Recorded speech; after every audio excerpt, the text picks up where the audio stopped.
Astaghfirullah. Assalamualaikum warahmatullahi wabarakatuh. Alhamdulillah wassalatu wassalamu ala rasulillah wa ala alihi wa sahbihi wa mawalah wa la hawla wa la quwata illa billahi wa ba'du. Alhamdulillah, di pagi menjelang siang ini tanggal 5 Juni 2024 atau bertepatan dengan 28 Dzulqa'dah 1445 Hijriah. Artinya hanya lewat 1 hari atau 2 hari lagi kita masuk pada hari-hari terbaik dunia. Karena dalam 1 tahun itu, Bu, ada hari-hari terbaik dalam 1 dunia ini. Tanggal 1 Dzulhijjah sampai tanggal 10 itu disebut Ayyamud Dunya, hari terbaik dalam dunia. Karena Allah Subhanahu wa ta'ala sampai menjadikan sumpah dalam Al-Quran tentang hari-hari itu. Allah Subhanahu wa ta'ala berfirman, wal fajri walayalin ashri, demi waktu fajar dan demi malam-malam yang 10. Sebagian ahli tafsir mengatakan maksudnya layalin ashri dalam ayat ini, ada yang mentafsirkan 10 akhir Ramadan, ada yang mentafsirkan 10 awal bulan Dzulhijjah. Tetapi kalau ditinjau dari hari, maka 10 awal bulan Dzulhijjah itu, Bu, lebih mulia dibandingkan 10 akhir Ramadan. Tapi kalau dilihat malamnya, maka 10 akhir Ramadan lebih mulia dibandingkan 10 awal bulan Dzulhijjah. Kenapa? Karena ada Lailatul Qadar di situ. Yang ingin saya jelaskan bahwa di hari-hari tanggal 1 sampai tanggal 10 itu ada ibadah yang sangat mulia sekali. Dan itu dicita-citakan semua manusia, saya, ibu atau siapapun, kalau dia seorang muslim, pasti mencita-citakan ingin melaksanakan satu ibadah ini. Karena satu ibadah ini bukan hanya memang ibadahnya memang mulia, bertepatan dengan bulan mulia, dan di tempat yang paling mulia. Jadi 3 keutamaan ibadah ini. Ibadahnya sudah mulia, tempatnya juga mulia, waktunya juga mulia. Ibadah apa itu? Ibadah haji. Ibadah haji ibadah mulia, karena ibadah haji itu penyempurna rukun Islam, dikerjakan di tempat yang mulia, di Mekah Al-Mukarramah, dan di waktu yang sangat mulia, karena terjadi di hari-hari terbaik dalam dunia dan di bulan-bulan hurum. Ma'asyiral muslimat yang dimuliakan Allah Subhanahu wa ta'ala, ditambah-tambah kemuliaan haji ataupun plus umrah itu banyak sekali. Di antaranya yang paling besar tentu orang yang haji tidak ada balasan yang layak untuk mereka kecuali surga. Karena Nabi sallallahu alaihi wasallam mengatakan, al umratu ilal umrati kaffaratun lima bainahuma wal hajjul mabrur laisa lahul jaza ilal jannah. Dari umrah ke umrah berikutnya. Jadi kalau ibu tahun kemarin umroh, tahun ini juga umroh lagi umpamanya, maka dari umroh ke umroh itu selama 1 tahun itu dosa-dosa kita diampuni. Tetapi haji yang mabrur, haji yang baik, maka tidak ada balasan yang layak untuk mereka kecuali sorga, kata Nabi. Siapa yang tidak ingin sorga? Semua ingin sorga, karena itu kenikmatan abadi, kesempurnaan yang kita inginkan itu semua ada di sorga. Ma'asyiral muslimat yang dimuliakan Allah Subhanahu wa taala. Kemudian juga haji sendiri adalah termasuk seafdal-afdalnya amalan. Satu hari Nabi SAW ditanya, Rasul, amalan yang paling afdal itu apa? Maka Rasul mengatakan, imanun billahi wa rasuli. Pertama, Anda beriman kepada Allah dan Rasulnya.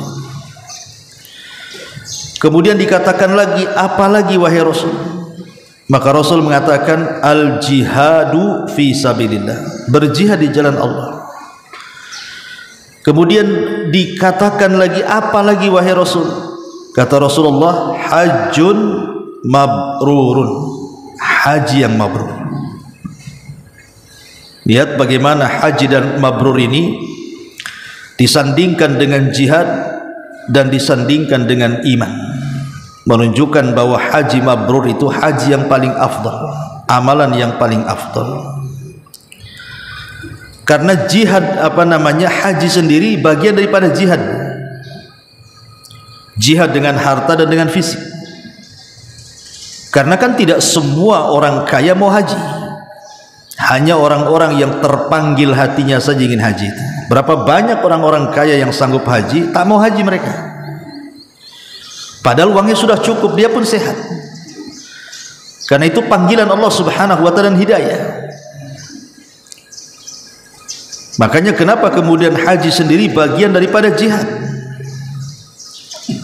Sampai-sampai Aisyah radhiyallahu anha pernah berkata kepada Nabi SAW, ya Rasulullah, naral jihada afdhalal a'mali afalu nujahid.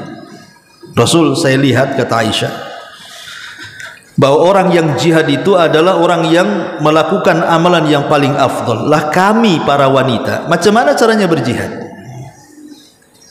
Karena kan jihad kan maksudnya peperangan, itu kan untuk laki-laki, Bu. Kalau perempuan tidak terlibat dalam amalan ini. Sehingga Aisyah Ummul Mukminin cemburu, laki-laki enak bisa berjihad, bisa berperang, mati syahid. Lah kami jihadnya apa, kata Aisyah itu. Maka Ummul Mukminin radhiyallahu anha mengatakan, afala nujahid, macam mana kami ingin berjihad wahai Rasul?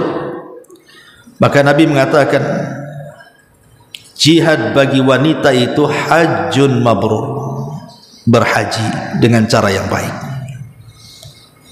Jadi bagi wanita jihadnya itu haji, tapi bagi laki-laki jihadnya perang. Belum lagi haji ini sebenarnya salah satu kunci dari kunci-kunci rizki sebenarnya. Makanya saya heran, ada orang yang sudah kaya takut haji, itu kenapa? Padahal haji itu adalah kunci kekayaan.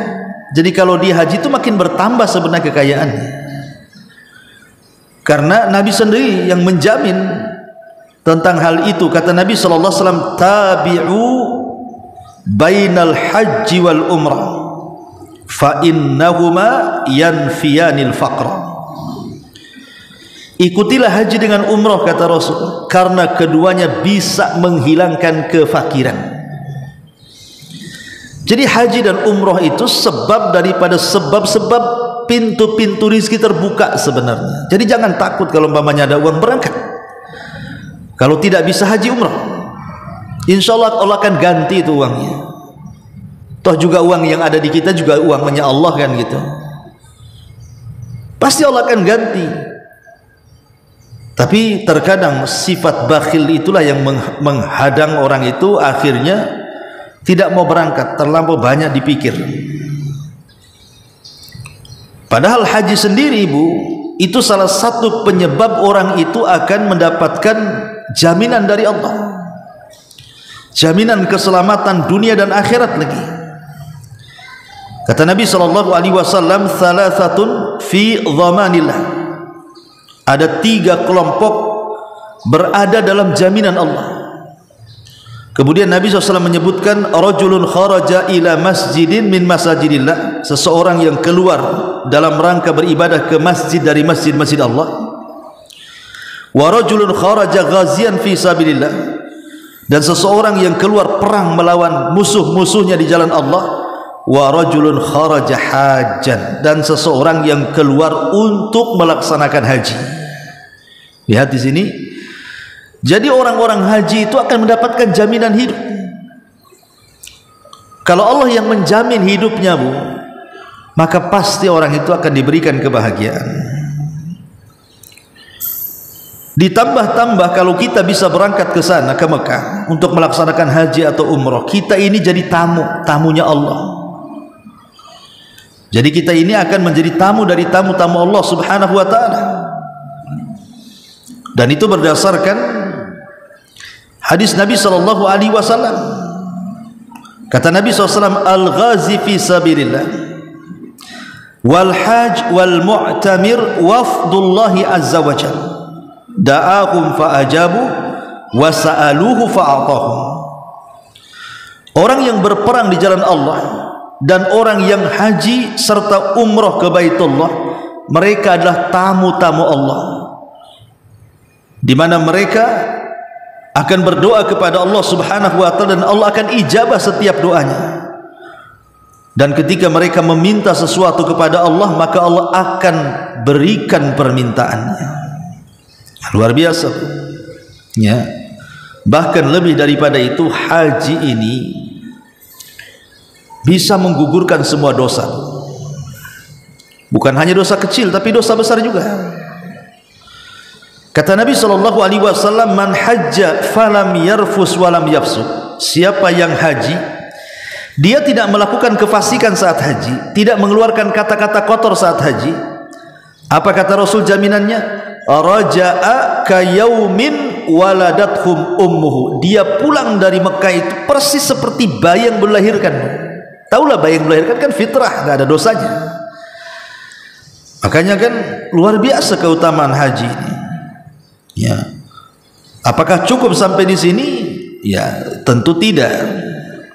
Tentu balasan yang paling besar dalam haji sudah saya jelaskan di awal, bahwa al-hajjul mabrur laisa lahul jaza ilal jannah. Bahwa haji yang mabrur itu tidak ada balasan yang pantas kecuali surga.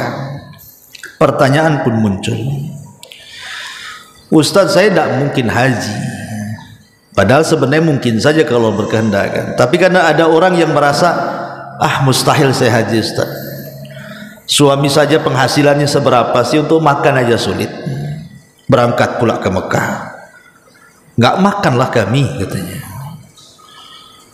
Ada orang yang pesimis kan, Bu, kayaknya nggak bisa deh ke sana.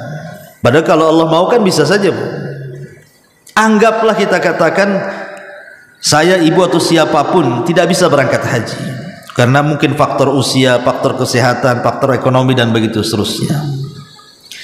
Sebenarnya, Bu, ada amalan-amalan yang amalan-amalan ini bisa menjadikan pengganti haji.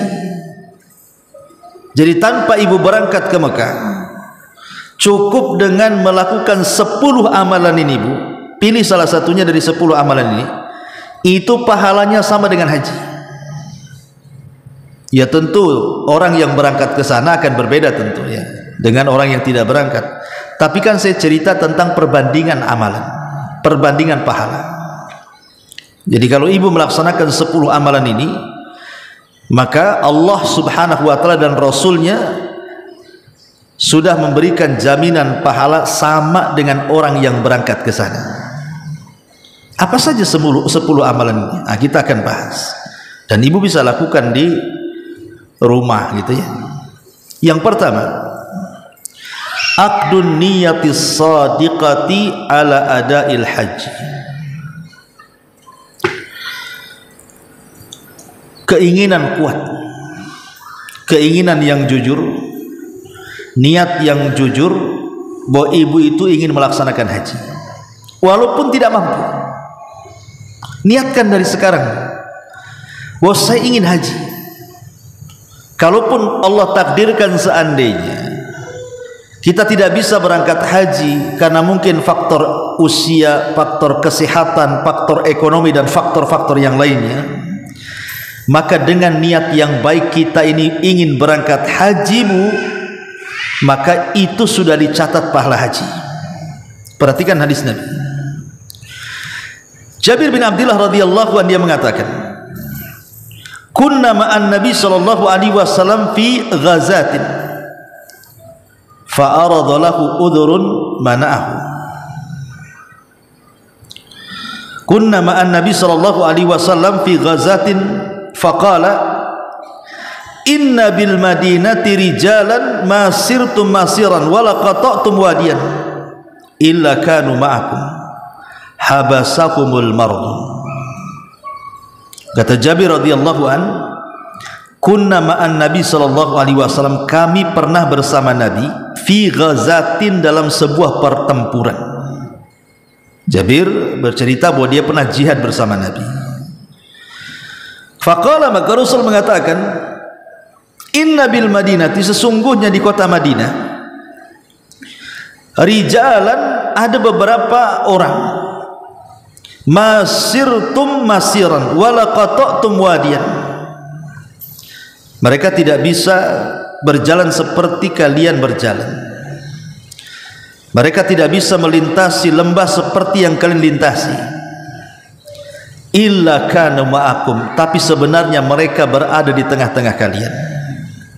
Kenapa? Habasahumul maradu, karena sakit yang menahan mereka. Lihat, Nabi SAW mengatakan kepada Jabir, Jabir, sebenarnya orang-orang yang ingin jihad itu banyak, orang-orang yang di kota Madinah itu, tetapi mereka tidak bisa hadir bersama kita karena mereka sakit. Tetapi kata Nabi SAW, sesungguhnya mereka itu walaupun tidak hadir, mereka sedang ada di sini, sama seperti kalian yang mampu berjalan melintasi gunung dan lembah. Kalau bukan karena sakit, tentu mereka ada di sini. Seolah-olah Nabi SAW ingin mengatakan bahwa mereka juga mendapatkan pahala karena niat ingin jihad, cuman karena sakitnya akhirnya tidak bisa berangkat. Disamakan dengan tentara yang betul-betul bergerak menuju medan tempur, itu maksudnya di sini. Maka kalau memang kita ini terbatas gitu kan, karena sakit, karena ada udzur syar'i, tidak bisa berangkat karena faktor ekonomi dan begitu seterusnya, maka cukup dengan niat ingin haji, betul-betul niat yang benar, Bu ya, memang betul ingin berangkat, maka itu sudah dianggap pahala kita sama dengan orang yang haji. Kan enak, Bu, hanya niat saja dapat pahala haji. Satu. Yang kedua, ya, al-muhafadhatu ala salatil fariidhati fil masjid, menjaga salat wajib di masjid. Tentu bagi laki-laki, bagi wanita ya di rumah, menjaga salat wajib di rumah, karena pahala orang yang salat di rumah bagi perempuan dengan laki-laki yang salat di masjid itu sama, Bu, pahalanya. Nabi SAW mengatakan dalam hadis Abu Umamah radhiyallahu an, man kharaja min baitihi mutatahhiran ila salatin maktubatin fa ajruhu ka ajril haji al muhrimi.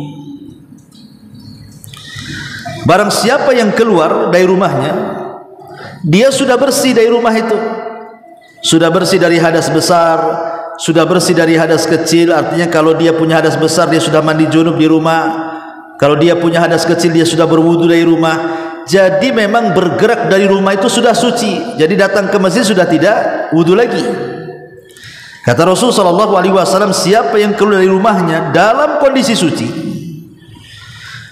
menuju solat yang telah diwajibkan, zuhur, asar, maghrib, isya, subuh, balik lagi ke zuhur, maka Rasul mengatakan pahalanya sama dengan haji yang sedang ihram. Lihat ya, Kemudian kata Nabi SAW, wa man kharaja ila tasbihid duha, barang siapa yang keluarnya hanya ingin melaksanakan salat duha, memang tidak ada niat yang lain dari rumah datang ke masjid ingin salat duha, fa ajruhu ka ajril mu'tamir, maka pahalanya sama dengan pahala umrah. Coba lihat di potongan yang pertama, orang yang betul-betul menjaga sholat wajib, Bu, tetapi dengan catatan, nah ibu kan bisa nih kasih tahu suaminya, kalau bisa bang sebelum ke masjid wudu dulu di rumah gitu ya, jadi berangkat tuh sudah suci, dan dia betul-betul menjaga sholatnya, kecuali karena ada udzur saja dia tidak bisa menjaga. Tapi kalau tidak ada udzur syar'i, dia tetap menjaga waktunya, dia datang ke masjid dalam kondisi suci, maka pahalanya sama dengan haji. Kalau wanita di rumah tentunya kan, wanita di rumah ketika datang waktu saja langsung sholat, tidak menanti-nanti, dan ibu jaga betul tuh waktu sholat itu. Ini juga yang kedua. Yang ketiga, sholatul fajri fi jama'atin thumma dzikrullahi hatta tulu asy-syamsi thumma salatu rak'atain. Jadi salatul fajri fi jama'atin thumma dzikrullahi hatta tatlu asy-syamsu thumma salatu rak'atain. Salat fajar berjamaah, setelah salat berzikir kepada Allah sampai terbit matahari, kemudian setelah itu salat syuruk 2 rakaat. Ya kalau wanita di rumah, kalau laki-laki di masjid sekali lagi ya. Tapi kalau wanita ingin ke masjid ya tidak masalah. Dari Anas radhiyallahu anhu, Nabi sallallahu alaihi wasallam mengatakan, "Man shallal ghadata fi jama'atin thumma qa'ada yadhkurullaha hatta tatlu asy-syamsu thumma shalla rak'ataini kanat lahu ka ajri hajjatin wa umratin." Qala Rasulullah sallallahu alaihi wasallam, tammatan.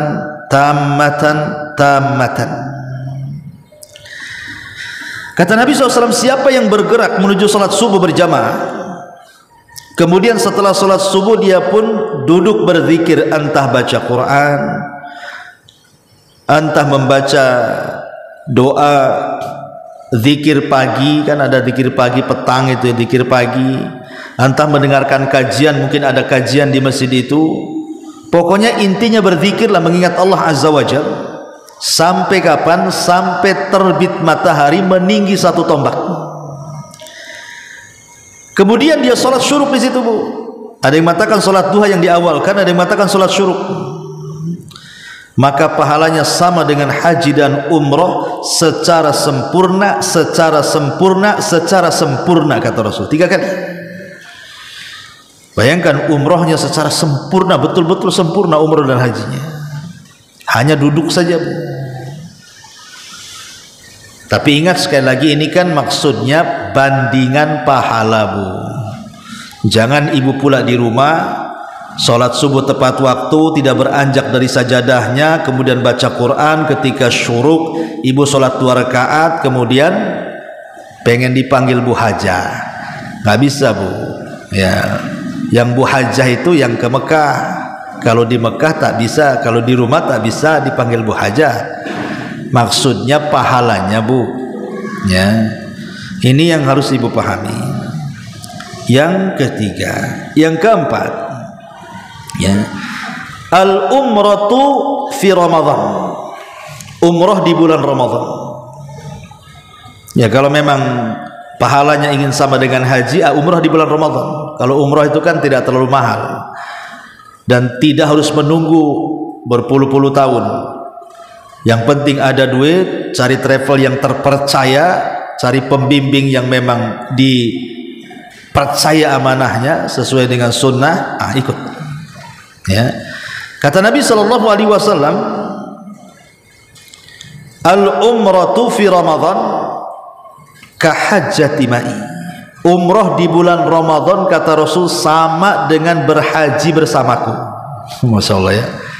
Sama dengan haji bersama Nabi itu, umrah di bulan Ramadan itu.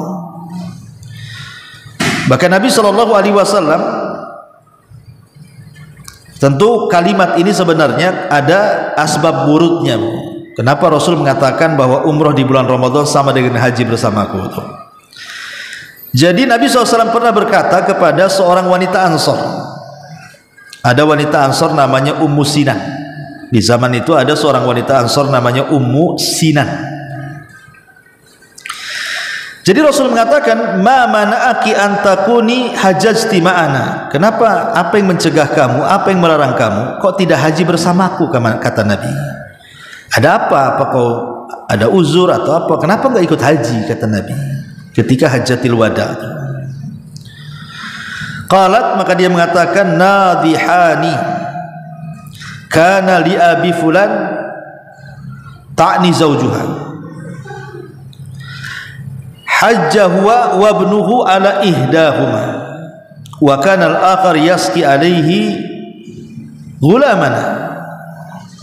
Karena kesibukan Rasul, karena kesibukan di mana suamiku haji, dia bersama anaknya dan yang lainnya harus menyirami kebun-kebunnya, sibuk dengan perkebunannya. Macam mana mau ditinggalkan, nanti rusak kan itu ya. Jadi seolah-olah sudahlah, yang penting suami saya dulu gitu maksudnya. Jadi dia bilang, maka Nabi SAW, kalau begitu kamu bisa mengganti haji ini dengan cara umrah di bulan Ramadan. Dari situ Nabi SAW mengatakan, umratun fi Ramadan ka hajjati ma'i. Umrah di bulan Ramadan sama dengan haji bersamaku. Ini yang keempat. Yang kelima, al-adhkar, berzikir ba'da salatil mafrudati, setelah melaksanakan salat wajib. Ini mudah ini. Kata Nabi SAW dari hadis Abu Hurairah radhiyallahu an, jadi ada orang-orang fakir, orang-orang miskin di zaman itu cemburu dengan orang-orang kaya. Jadi orang-orang miskin di zaman Rasul cemburu dengan orang-orang kaya, sehingga mereka mengatakan di hadapan Nabi SAW, "Dhahaba ahlud duthur bil ujur," katanya. Rasul, enak kali orang kaya itu. Mereka membawa pahala apa yang kami tidak bawa. Mereka bisa haji, kami tak bisa haji. Mereka bisa umroh, kami tak bisa umroh. Mereka bisa berjihad, kami tak bisa berjihad. Mereka bisa bersedekah, kami pula tak bisa bersedekah. Enak kali orang-orang kaya itu, wahai Rasul. Maka Nabi SAW mengatakan, ala uhaddithukum bi amrin in akhadtum bihi adraktum man sabaqakum walam yudrikkum ahadun ba'dakum. Kata Nabi SAW, maukah ku ajarkan sebuah perkara kepada kalian, jika kalian mengambilnya maka kalian akan mendapatkan hal yang sama dengan mereka. Jadi Rasul SAW mengatakan, jangan sedih, walaupun kau tidak bisa haji seperti mereka, umroh seperti mereka, jihad seperti mereka, sedekah seperti mereka, orang-orang kaya itu, engkau juga akan dapat seperti mereka kalau kalian mau melakukannya, kata Nabi. Ya tentu para sahabat mendengar itu semangat kan. Bala ya Rasulullah, tentu Rasul. Sebutkan apa itu, katanya. Maka Nabi SAW mengatakan, tusabbihuna wa tuhammiduna wa tukabbiruna khalfa kulli salatin thalathan wa thalathin. Kalian tinggal bertasbih 33 kali, bertakbir 33 kali, bertahmid 33 kali setelah setiap selesai sholat, maka itu sama pahalanya dengan mereka, Bu. Kan enak, Bu. Makanya, Bu, jangan pernah meninggalkan tasbih, tahmid, takbir selepas sholat. Kan sebentar, Bu. Bukan lama kali. Ibu sholat, pamannya di rumah sholat duhur, paling ibu sebentar lah, 5 menit jadi atau 10 menit lah paling lama duduk di sajadah itu kan Bu. Nah ibu bisa baca istighfar 3 kali, kemudian tasbih 33 kali, tahmid 33 kali, kemudian takbir 33 kali, subhanallah subhanallah, alhamdulillah alhamdulillah alhamdulillah, Allahu akbar Allahu akbar. Lah tinggal dibaca 33 kali saja itu setiap lafadznya. Nanti digenapkan dengan tahlil la ilaha illallah. Itu sah pahalanya kata Nabi SAW sama dengan pahala haji, sama dengan pahala umrah, sama dengan pahala orang kaya yang bersedekah dan jihad. Kan enteng Bu. Hanya duduk setelah sholat kan enggak mudah, enggak sulit. Duduk saja dapat pahala. Ya. Ini yang nomor 5. Yang nomor 6, at-tabkir li salatil jum'ah. Bagi laki-laki tentunya berpagi-pagi melaksanakan Jumat. Nabi SAW mengatakan, inna lakum fi kulli jum'atin hajat, inna lakum fi kulli jum'atin hajatan wa umratan, fal hajjatu al hajira lil jum'ati wal umratu intidharul asri ba'dal jum'ati. Kata Nabi SAW, sesungguhnya bagi kalian pada setiap hari Jumat itu ada pahala senilai haji dan umrah, kata Nabi. Adapun pahala haji bersegera berpagi-pagi berangkat untuk salat Jumat. Adapun pahala umrah menunggu salat asar setelah Jumat. Adapun pahala haji, kata Rasul, bersegera melaksanakan Jumat berpagi-pagi. Adapun pahala umrah setelah Jumat dia tunggu waktu asar. Dan ini enggak sulit juga kan, kasih tahu suaminya. Ya. Ini yang nomor 6. Yang nomor 7, qada'u hawaijin nas. Qada'u hawaijin nas, berusaha untuk menolong hajat-hajat manusia. Diriwayatkan dari Imam Baihaqi dengan sanadnya sampai kepada Ali bin Husain atau dikenal dengan Zainul Abidin. Jadi satu hari Hasan ini sedang tawaf di Ka'bah.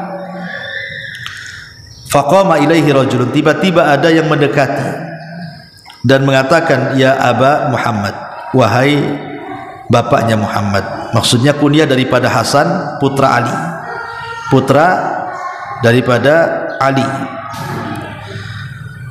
Wahai Aba Muhammad, idhab ma'i fi hajati fulanin.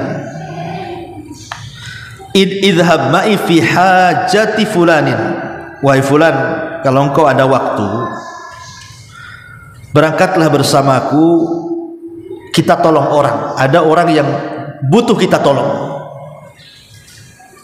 Wa dhahaba ma'ahu, maka orang ini kemudian keluar bersama Hasan menuju orang yang memang membutuhkan pertolongan. Tiba-tiba kemudian ada orang yang Hasan, yang tidak suka dengan Imam Hasan ini. Tiba-tiba dia mengatakan, ya Aba Muhammad, tarakta tawaf wa dhahabta ma'ah. Wahai Imam Hasan, kenapa kau tinggalkan tawaf?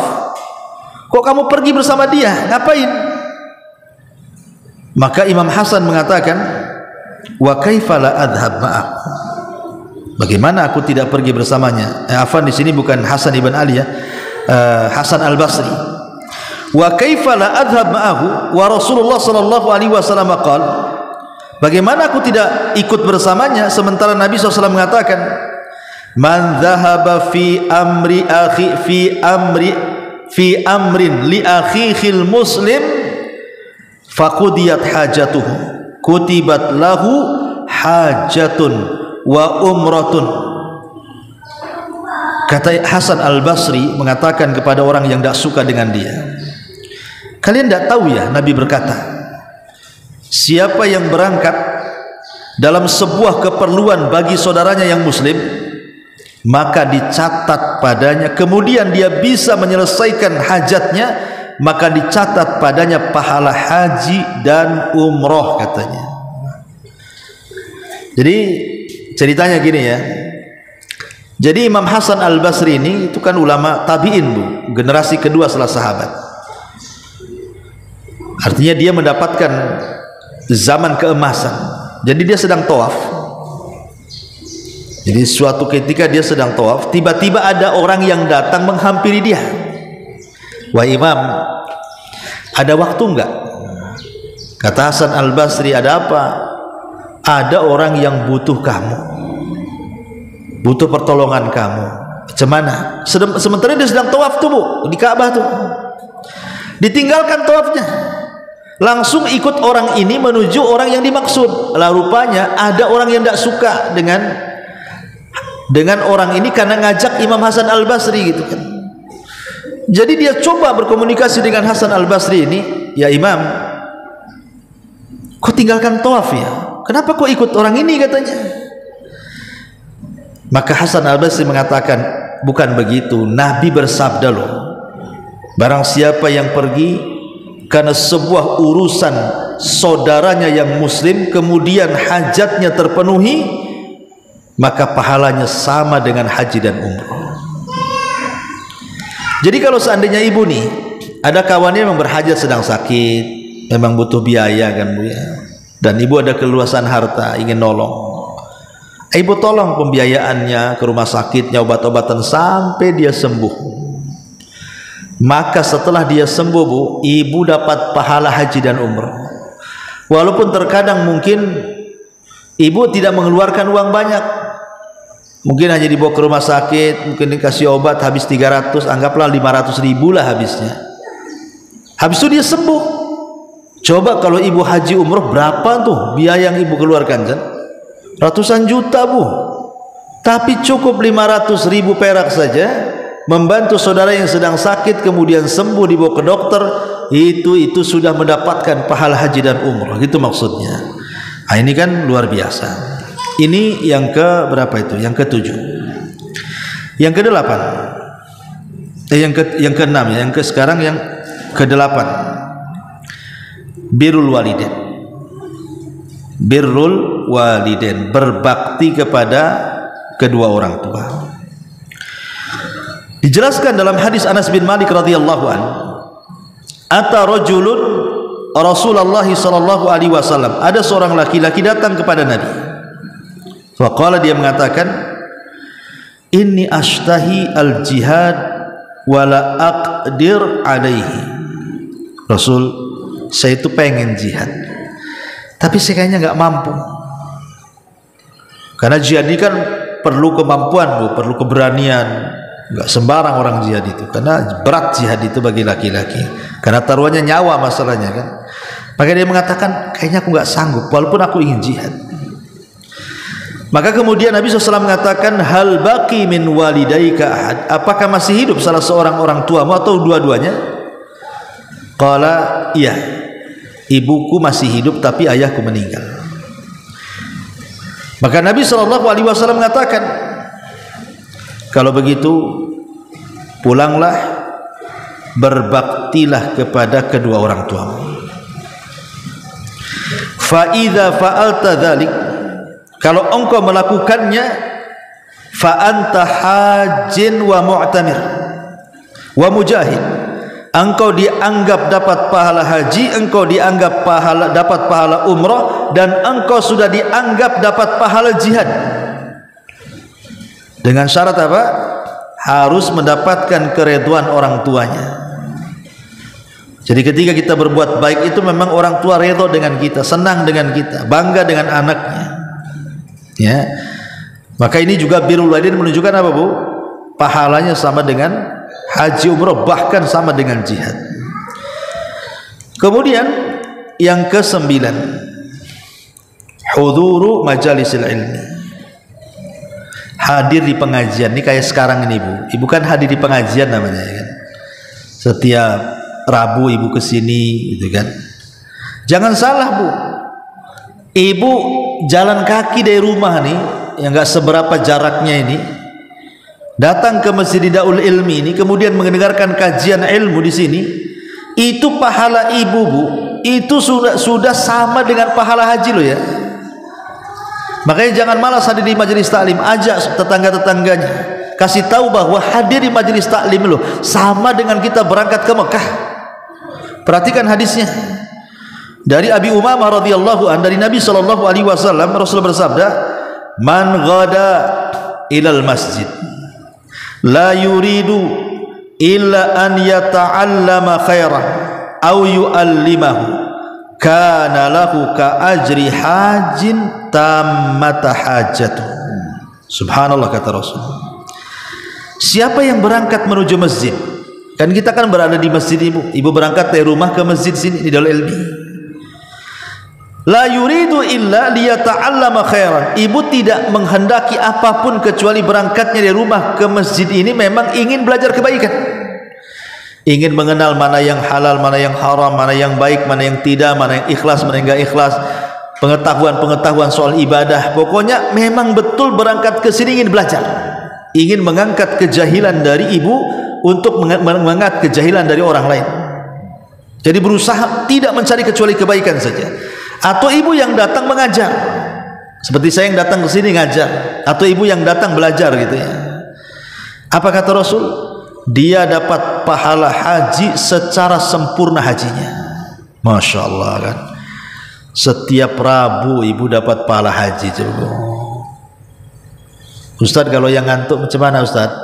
Insya Allah dapat juga ya, insya Allah dapat. Tapi jangan pula memang pindah tempat tidur, susah, saya nggak bisa tidur Ustaz. Tapi kalau di pengajian kok mesti tidur, saya katanya. Jadi ini yang harus dipahami, duduk di majelis taklim tidak ada niat kecuali ingin belajar, nah, itu dapat pahala haji. Dan yang terakhir, yang kata para ulama, seorang istri meminta keridhaan suaminya. Ini khusus seorang istri ya. Seorang istri minta keridhaan kepada suaminya. Karena ada hadis Nabi sallallahu alaihi wasallam yang dikeluarkan Imam Baihaqi dan yang lainnya dari Asma bintu Yazid Al-Ansari dari Bani Abdi Ashhar. Jadi Asma bintu Yazid ini satu hari mendatangi Nabi dan dia berada di tengah-tengah para sahabat. Tiba-tiba dia mengatakan, bi abi anta wa ummi ya Rasulullah, inni wafidatun nisa ilaik, demi bapakku, engkau dan ibuku wahai Rasul, aku ini utusan wanita datang kepadamu. Kemudian di ujung cerita, wanita ini bertanya soal kewajiban dia kepada suaminya. Apa kata Nabi SAW? Maka mintalah keridhaan suamimu, mintalah keridhaan kepada suamimu, karena sesungguhnya apabila suamimu redha dengan kamu, maka pahala mencari keridhaan suami itu sama dengan haji. Makanya ini penting. Makanya kenapa dalam hadis mengatakan fangzuri aina anti minhu, lihatlah kedudukan ibu dengan suami. Fa innahu jannatuki wa nar, suami itu bisa menjadi sorga bagi ibu, bisa juga menjadi neraka bagi ibu. Kalau suaminya soleh, bimbing ibu kepada yang baik, insya Allah itulah penyebab masuk sorga. Tapi ada suami-suami itu yang toleh, bukan toleh-toleh bu. Toleh itu artinya lawan daripada soleh, maksiat kepada Allah, tidak pernah mengarahkan kebaikan kepada suaminya. Ini payah, ini nahkoda ini ngantarkan ke neraka namanya nih. Ibu harus mawas diri ya, pandai-pandai menjaga diri, walaupun nahkodanya ngarahkan ke neraka, jangan mau. Ibu tetap ngarah ke surga. Jadi inilah 10 amalan yang disebutkan oleh Nabi SAW tentang amalan-amalan yang sebanding dengan haji. Wallahu a'lam bu. Silakan kalau ada yang mau bertanya, kita buka tanya jawab, silakan.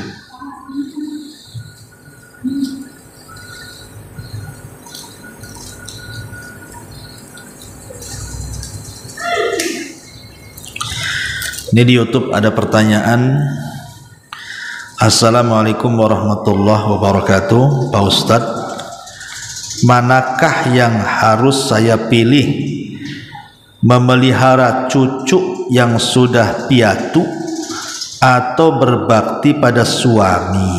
Ya jelaslah suami, ya suami itu nomor wahid, nomor satu bu.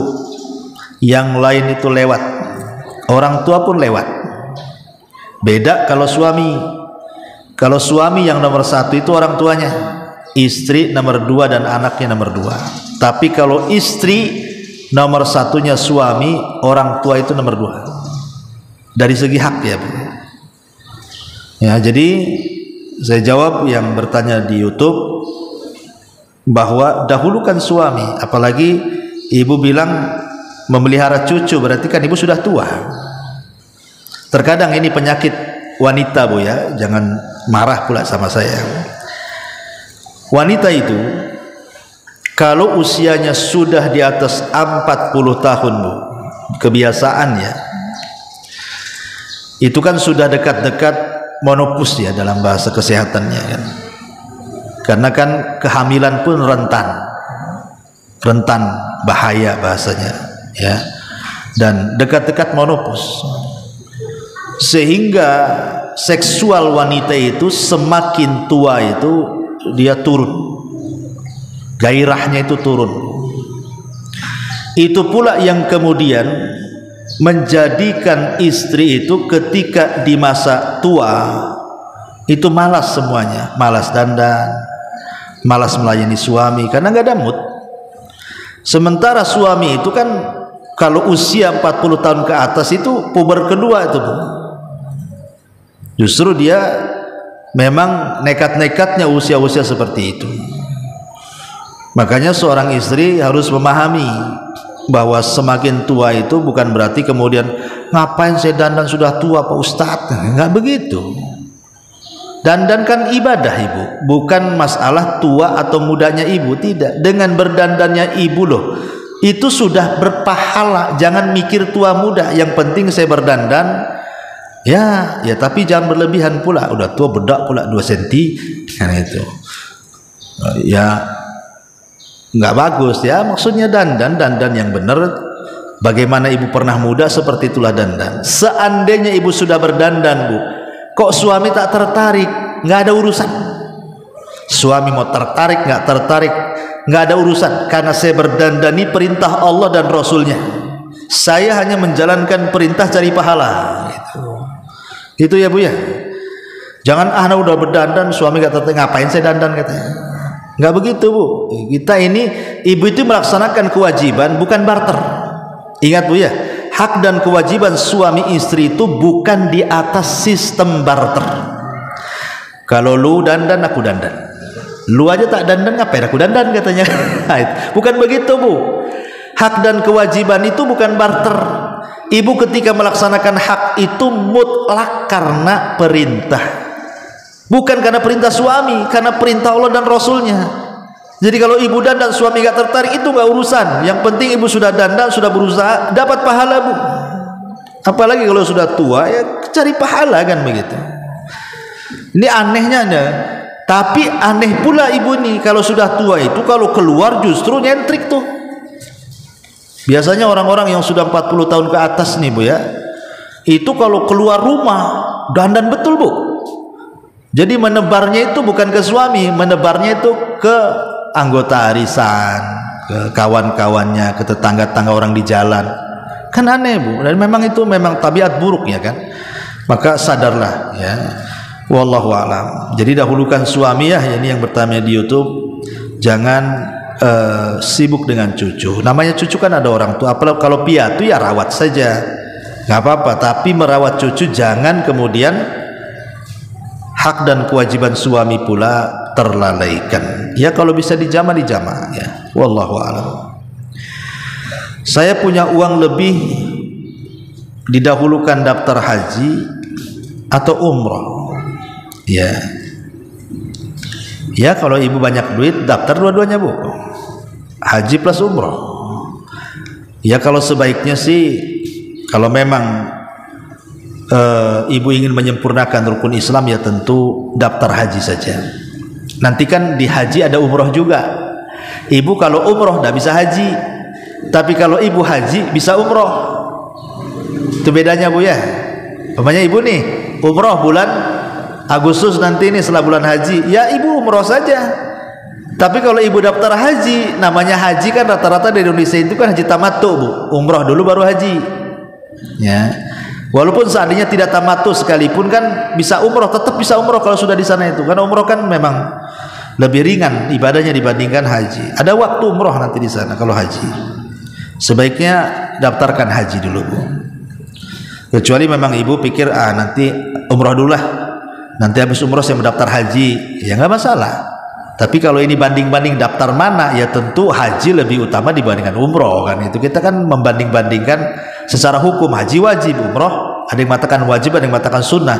Tapi kalau haji nggak ada yang mengatakan sunnah, semua mengatakan wajib karena dia rukun Islam. Ya, wallahu a'lam. Apa hukum seorang ayah memutuskan nasab anaknya?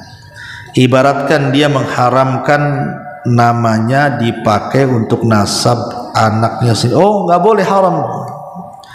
Sebagaimana seseorang itu menasabkan kepada yang bukan nasabnya atau berlepas diri dari nasabnya, itu sama-sama tuh tidak mengakui keturunannya. Nggak boleh. Ya, itu nasab dia, mau kemana lari pun tetap nasab dia. Dan bahaya Bu kalau seandainya seorang itu tidak mengharamkan anaknya sendiri. Anak itu sebuah nikmat Bu. Ya mungkin saya paham pertanyaan ini, mungkin anaknya kurang ajar, anaknya nakal, anaknya melampau, akhirnya orang tuanya kemudian marah, udahlah saya keluarkan kau dari kakak katanya kan, nggak ada lagi kau nasab-nasab sama aku katanya. Ada orang yang seperti itu kan karena sakit hati orang tua. Tapi bagaimanapun mau dikeluarkan dari kakak sekalipun, kakak itu kan hanya sekedar tulisan-tulisan aja Bu. Tapi kan dia buah hati orang tua. Gimana caranya menghilangkan anak dari orang tua sementara dia darah dagingnya? Nggak akan bisa, ya, nggak akan bisa. Maka doakan saja kalau memang kasusnya seperti itu, kasusnya karena nakalnya anak, doakan saja. Semoga mereka dapat hidayah. Siapa yang tahu Bu, setelah umpamanya orang tuanya meninggal, anak yang tadi nakal-nakalnya luar biasa itu tiba-tiba taubat pula dia. Mana yang tahu? Tahu mendoakan kita pula. Hidayah itu tidak tahu kecuali Allah. Dan kalaupun seandainya kita sudah mendidik mereka, toh juga jadi seperti itu, ibu dapat pahala mendidik mereka. Bukan berarti tidak berhasil, karena hidayah itu milik Allah. Kita kan hanya mengarahkan, nak baik-baik, kau ini sekolah, kau pesantren, kau mondok, kau ini. Kita sudah berusaha orang tua. Tiba-tiba anak jadi ujian orang tua, itu kita dapat pahala. Belum lagi pahala sabar kita dari ujian mereka. Tapi kalau mengatakan seperti itu jangan, saya kasihan ya kan. Wallahu a'lam. Kemudian ini juga, Ustadz, mana dulu yang harus didahulukan, zikir sambil nunggu syuruk ataukah membuat kopi dan sarapan untuk suami? Maksudnya saya ingin dapat pahala haji. Iya. Iya Bu, wallahu a'lam Bu, karena kan hadisnya kan ibu tidak beranjak dari tempat di situ. Dari tempat ibu, umpamanya di rumah itu kan ibu punya mihrab sendirilah. Ibu kalau sholat jangan pindah-pindah Bu, sajadahnya kadang-kadang di dapur, kadang-kadang ruang tamu, banyak kali musolahnya. Jadi di rumah itu anggaplah ibu itu tinggal di kos-kosan. Kalau bisa sajadah jangan bergerak dari situ. Jadi oh saya sholat di sini, sudah di situ saja, jangan dipindah-pindah. Anggap itu mihrab ibu. Lah maksud di sini kalau ibu sholat di tempatnya situ, kemudian berzikir baca Quran gitu ya, kecuali banyak ibu batal wudunya ataupun ada keperluan sebentar gitu kan, balik lagi ke situ, ya enggak apa-apa. Tapi kalau umpamanya habis sholat kemudian ibu sibuk nyiapin sarapan, nyiapin apa semua sampai syuruk baru ibu dapat, nah, itu tidak termasuk Bu, karena konteksnya kan tidak beranjak dari tempat dia sholat di situ. Wallahu a'lam, itu yang saya pahami ya. Ya nanti aja Bu, habis sholat syuruk kan ibu bisa layani suami. Tetapi Bu, bagaimanapun melayani suami tetap lebih wajib dibandingkan mengejar syuruk. Itu harus ibu pahami ya. Ini suami minta sarapan, dek tolong buat kopi, atau kebiasaan ibu, ya itu pahalanya lebih besar melayani suami daripada ibu kemudian ngejar-ngejar pahala haji tapi kemudian suami sakit hati, dapat dosa lah ibu, ya. Cuman sekali-kali lah ngomong sama suami gitu kan, bang dalam sebulan ini kayaknya saya mau haji katanya. Mau haji? Haji kemana? Uang dari mana? Gitu. Ya dalam sebulan tuh mungkin ada satu hari saya tak kasih kopi bang katanya. Saya mau fokus di sejadah saya sampai syuruk. Kan enak diomongkan dengan suami kayak gitu ya. Wallahu a'lam bishawab. Ya ini yang bisa saya sampaikan. Subhanakallahumma bihamdika asyhadu an la ilaha illa anta astaghfiruka wa atubu ilaik. Allahu ta'ala. Assalamualaikum warahmatullahi wabarakatuh.